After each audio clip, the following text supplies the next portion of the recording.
അധ്യക്ഷൻ ശ്രീ ഹരി, ആദരണീയനായ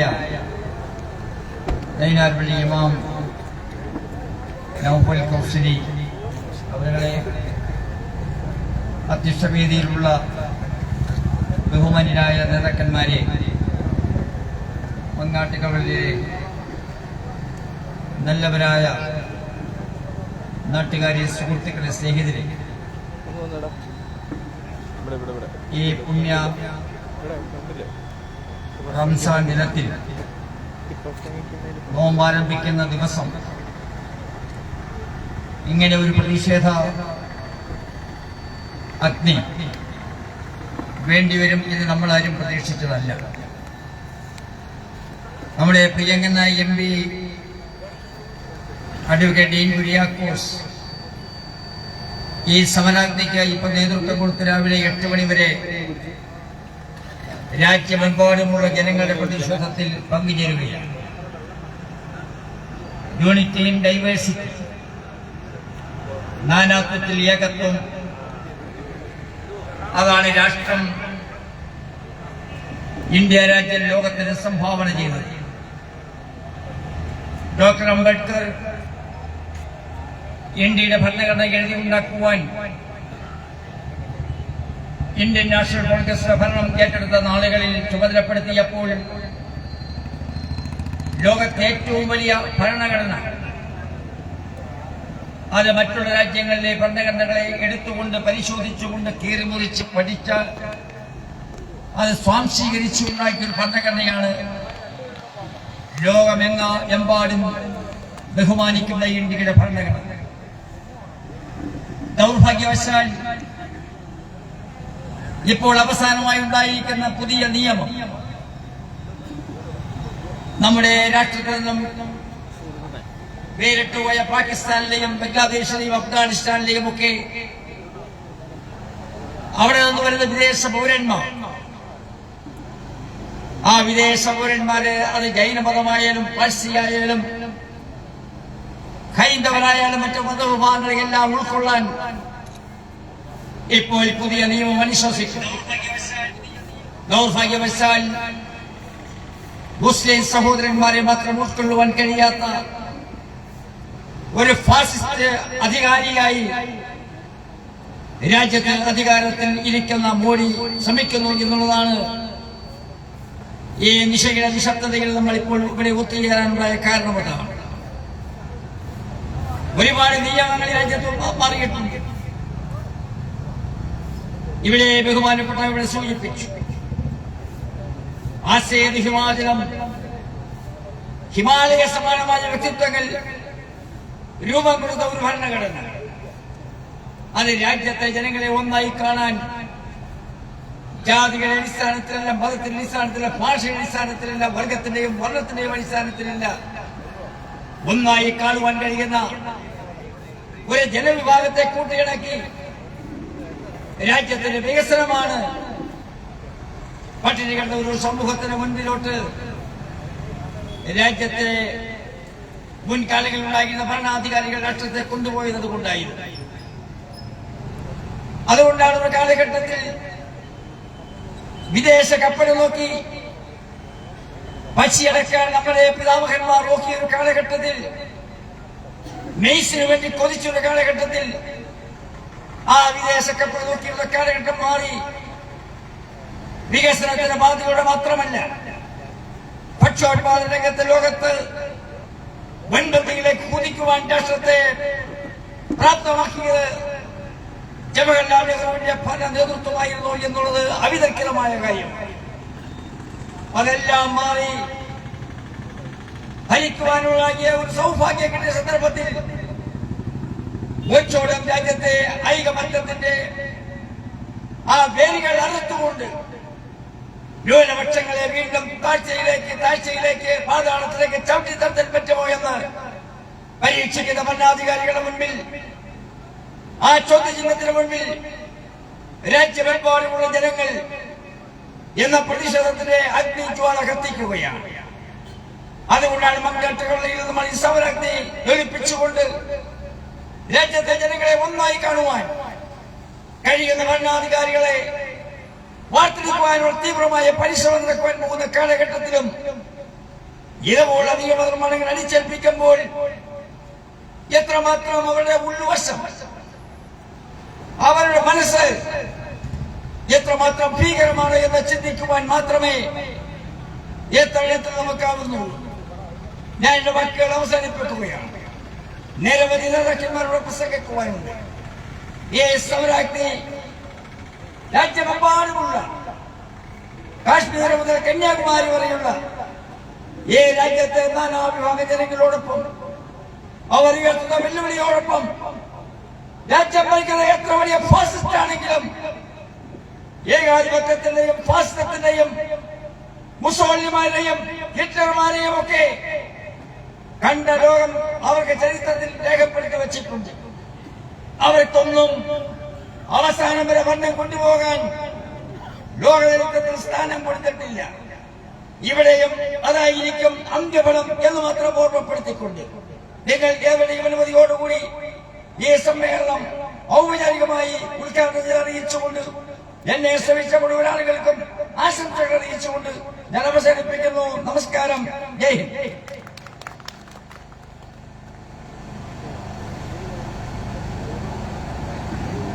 അടുത്ത സംസാരത്തിനായി ബഹുമാന്യനായ ഷോൺ സാറിനെ ക്ഷണിക്കുന്നു.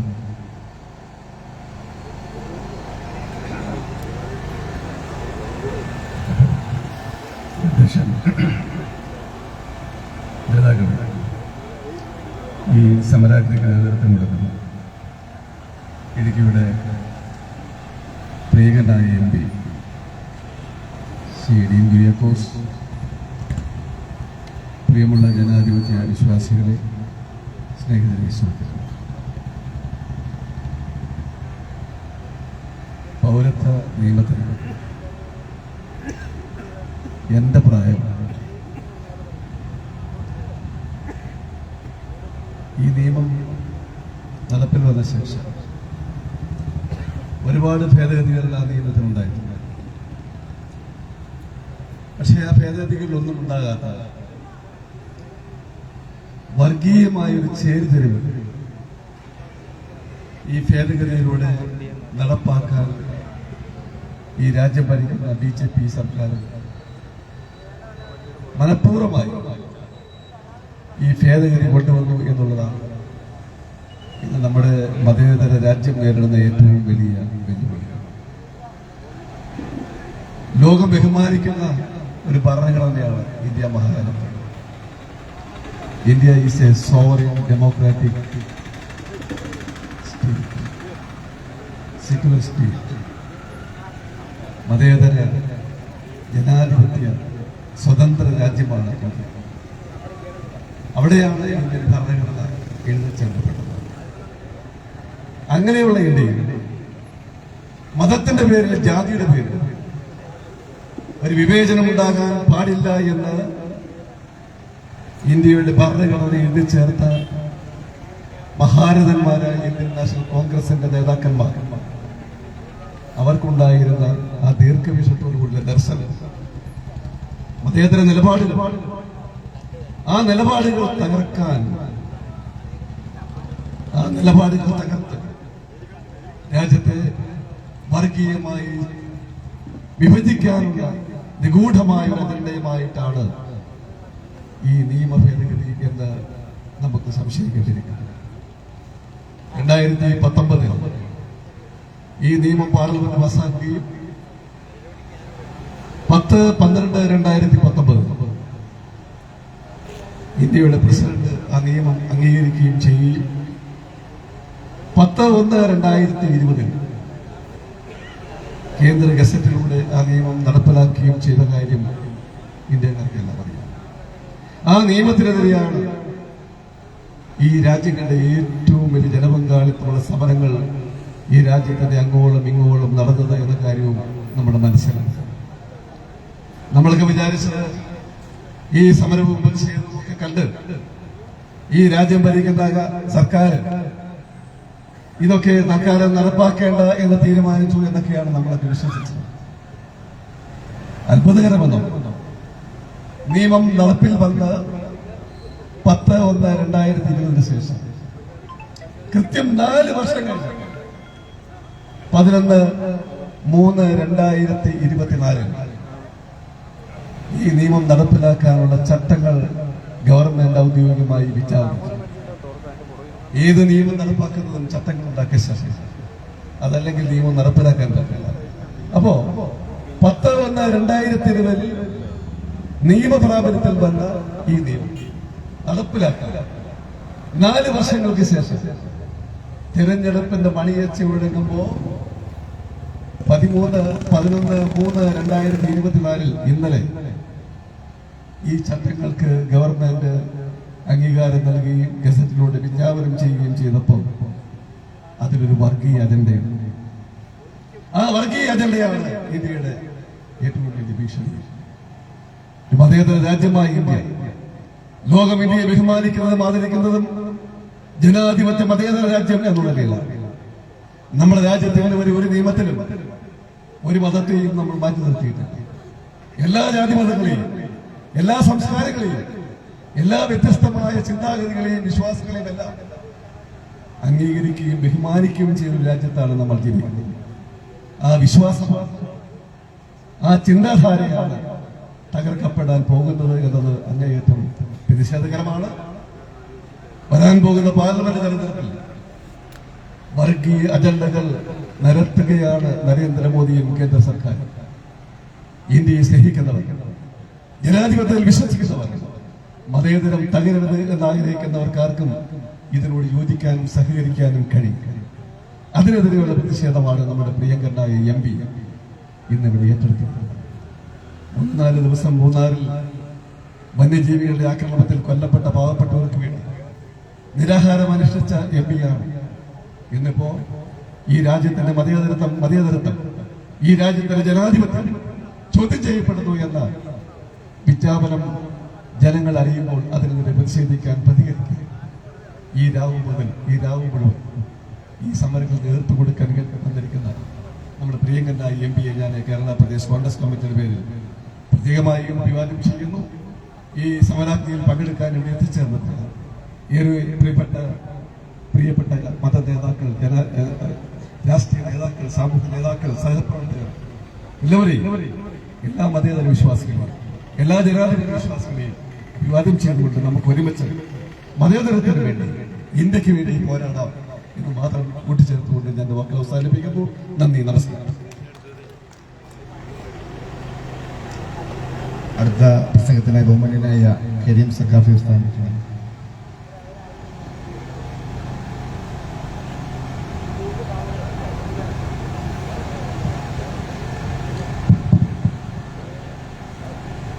മഹത്തായ ഈ സമരാഗ്നിക്ക് നേതൃത്വം നൽകുന്ന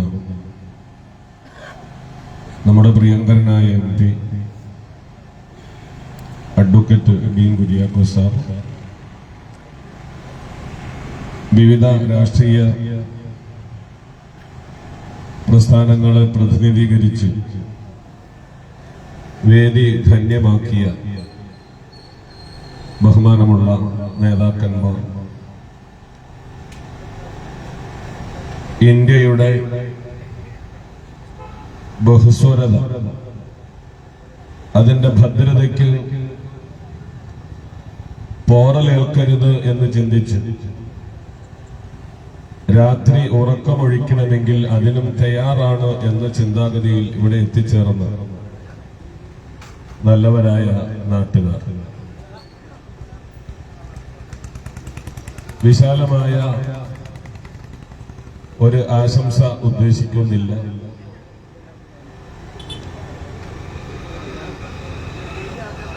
വളരെ ധന്യമായ ആരാധനകൾക്ക് നേതൃത്വം കൊടുക്കേണ്ട ഒരു പുണ്യമാസം, അതിന്റെ തലേന്ന് തന്നെ രാജ്യത്തെ ശിഥിലമാക്കണമെന്ന സങ്കുചിതമായ കാഴ്ചപ്പാടോടുകൂടെ ഇന്ത്യൻ ഭരണഘടന എന്തെല്ലാം കാര്യങ്ങളാണോ രാജ്യ സുരക്ഷയ്ക്ക് വേണ്ടി എഴുതി ചേർത്തത് അതെല്ലാം കാറ്റിൽ പറത്തി ഇലക്ഷനെ നേരിടാൻ കൈകളിൽ ഒരു അജണ്ടയുമില്ലാതെ ഭിന്നിപ്പിച്ച് ഭരണം നേടുക എന്ന ദുഷ്ടലാക്കോടുകൂടെ ഇന്നലെ നിയമപ്രാബല്യം പ്രഖ്യാപിച്ച് പൗരത്വ ഭേദഗതി നിയമവുമായി ബന്ധപ്പെട്ട വിഷയം സജീവ ചർച്ചയാക്കാൻ ഗവൺമെന്റ് ശ്രമിച്ചപ്പോൾ എല്ലാവരാലും അതിനെ ഒറ്റക്കെട്ടായി നേരിടുക എന്ന ലക്ഷ്യത്തിലാണ് ഈ പ്രതിഷേധ പരിപാടി ഇവിടെ സംഘടിപ്പിച്ചിട്ടുള്ളത്. ഇത് മുസ്ലിമീങ്ങളെ മാത്രം ബാധിക്കുന്ന ഒരു വിഷയമാണ് എന്നെനിക്ക് അഭിപ്രായമില്ല. ന്യൂനപക്ഷ മേഖലകളിലുള്ള മുഴുവൻ ആളുകളെയും രാജ്യത്തു നിന്ന് നിഷ്കാസനം ചെയ്യാനുള്ള ഒരു ദുഷ്ടലാക്കിയതിന്റെ പിന്നിലുണ്ട്. മുസ്ലിമീങ്ങളാണ് ലക്ഷ്യമെങ്കിൽ മണിപ്പൂർ ഇപ്പൊ നമ്മുടെ ഓർമ്മയിലുണ്ട്. അവിടെ കൊല്ലപ്പെട്ട ആളുകളുടെ, അവിടെ മൃഗീയമായി പീഡിക്കപ്പെട്ടവരുടെ ചിത്രം നോക്കുമ്പോൾ അതിന്റെ മുന്നിലൊന്നും മുസ്ലിമീങ്ങളല്ല. രാജ്യ താൽപര്യത്തിന് നിരക്കാത്തതെന്ന് മാത്രമല്ല,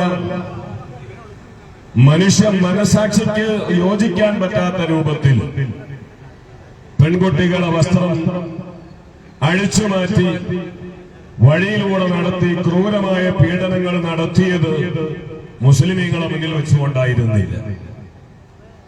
എന്നിട്ടിപ്പോ ഡൽഹിയിലേക്ക് നോക്കുമ്പോ ഇന്ത്യയിലാണോ നാം താമസിക്കുന്നത് തോന്നിപ്പോവുകയാണ്. കലാലയങ്ങളിലേക്ക് എത്ര മൃഗീയമായ പ്രവർത്തനമാണ് അവിടെ പോലീസ് നടത്തിക്കൊണ്ടിരിക്കുന്നത്. പ്രതിഷേധവുമായി ബന്ധപ്പെട്ട ചെറിയ ചർച്ചകൾ നടക്കുമ്പോൾ ക്യാമ്പസിന് പുറത്ത് പോലീസ് തടിച്ചുകൂടുകയും ക്യാമ്പസിനുള്ളിലേക്ക് കയറിയിട്ട് പ്രിയപ്പെട്ട വിദ്യാർത്ഥികളെ വലിച്ചിഴയ്ക്കുന്ന ഹീനമായ ചിത്രം സോഷ്യൽ മീഡിയകളിലൂടെ നാം കണ്ടുകൊണ്ടിരിക്കുകയാണ്. ജനാധിപത്യ രീതിയിൽ പ്രതിഷേധിക്കാനുള്ള അവകാശം വരെ ധ്വംസിക്കപ്പെടുന്ന, ഇനിയും ഒരു ഭരണം കിട്ടിയാൽ ഒരു തിരഞ്ഞെടുപ്പ് വരെ ഉണ്ടാകുമോ എന്ന് പേടിക്കുന്ന പശ്ചാത്തലത്തിലാണ് ഞാനും നിങ്ങളുമൊക്കെ ഒരു പ്രതിഷേധ മേഖലയിൽ നിന്ന് ഒരുമിച്ച് കൂടിയിട്ടുള്ളത്. കേവലം യഥാർത്ഥത്തിൽ ഇതിന്റെ ലക്ഷ്യം ഇവർക്ക് രാജ്യത്തെ ഭിന്നിപ്പിച്ച് ഭരിക്കൽ മാത്രമല്ല, അധികാരം നേടാൻ എന്ത് വൃത്തികേടും സ്വീകരിക്കൽ. രാജ്യത്ത് എന്താണ് ഈ ഗവൺമെന്റിന് പറയാനുള്ളത്? ലോകരാജ്യങ്ങളുമായി ഒരു സർവേ നടത്തുമ്പോ ഇന്ത്യ രാജ്യത്ത് ഇത്രയും കാലം ഭരിച്ചിട്ട് ജനങ്ങളുടെ പട്ടിണി അകറ്റാൻ മാർഗരേഖകളില്ല. ഒരു സർക്കാരിന് മിഷനും അനിവാര്യമാണ്.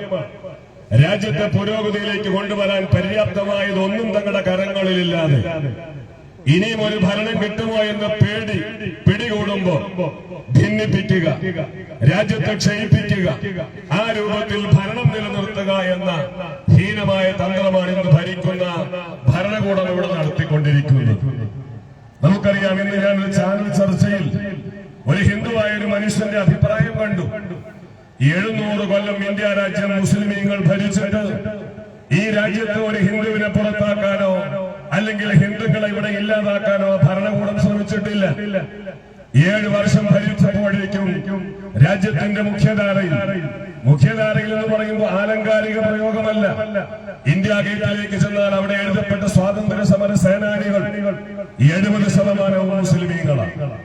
ഈ രാജ്യത്തെ മണൽത്തരികളോട് ചോദിച്ചാൽ ഈ മണൽത്തരികൾ രക്തരക്ഷമായ ആ അന്തരീക്ഷത്തിൽ ഭരണം രാജ്യത്തിനു വേണ്ടി ശരീരം ത്യജിച്ച ദേശാഭിമാനികൾ, അവരുടെ രക്തത്തുള്ളികൾ മുസൽമാന്റെ മജ്ജയും മാംസവും ഒക്കെ ഈ രാജ്യത്ത് അലിഞ്ഞുചേർന്നു എന്ന് വിളിച്ചു പറയുമ്പോ ഇന്ത്യ ഗേറ്റിന്റെ ആ ചുമരുകളിൽ 70% ഈ രാജ്യത്തിന് ഭരണം നേടിക്കൊടുത്തത് മുസ്ലിമുകളാണെന്ന് എഴുതി വെക്കുമ്പോ, പ്രിയമുള്ളവരെ, ഞാനും നിങ്ങളൊക്കെ ചിന്തിക്കേണ്ടത്